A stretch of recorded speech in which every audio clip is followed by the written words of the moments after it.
কেমন আছো বন্ধুরা? আশা করি ভালো আছো, সুস্থ আছো। আমি কবিতা, হানি কিচেন বাই কবিতাতে তোমাদের সকলকে স্বাগত জানাই। আজকে আমি একটা নতুন ধরনের রেসিপি নিয়ে এসেছি, ছোলার ডালে সেদ্ধ পুলি, আর তার সাথেও ভাজা পুলিও করেছি।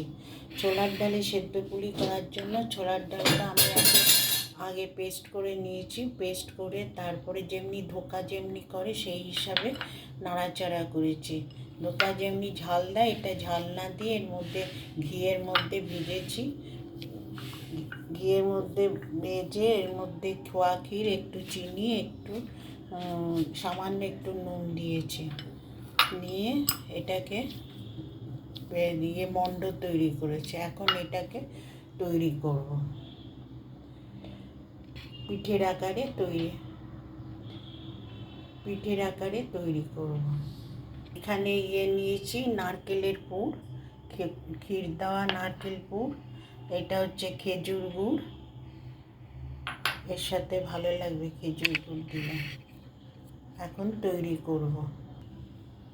এই গোল্লা করেছি, এটা এর মধ্যে ক্ষীর দেবো, এই ঠিক পুলি যেমনি।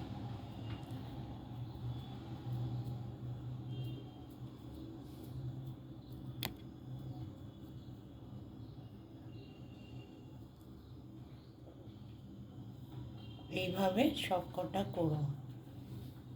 এই একটা হলো, এখন সব কটা এইভাবে করব। সব কটা তৈরি হয়ে গেছে। এখন কড়াইতে জল দিয়ে সেদ্ধ বসাবো। এখন জলটা ফুটছে। এখন এইটার উপরে তেল মাখিয়ে, তেল ব্রাশ করে আমি এটা দেবো।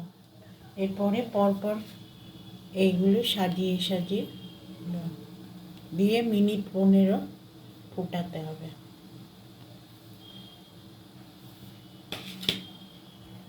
এটা সাজিয়ে এর উপরে ঢাকা দেবো, দিয়ে 15 পরে এটা নামিয়ে দেবো।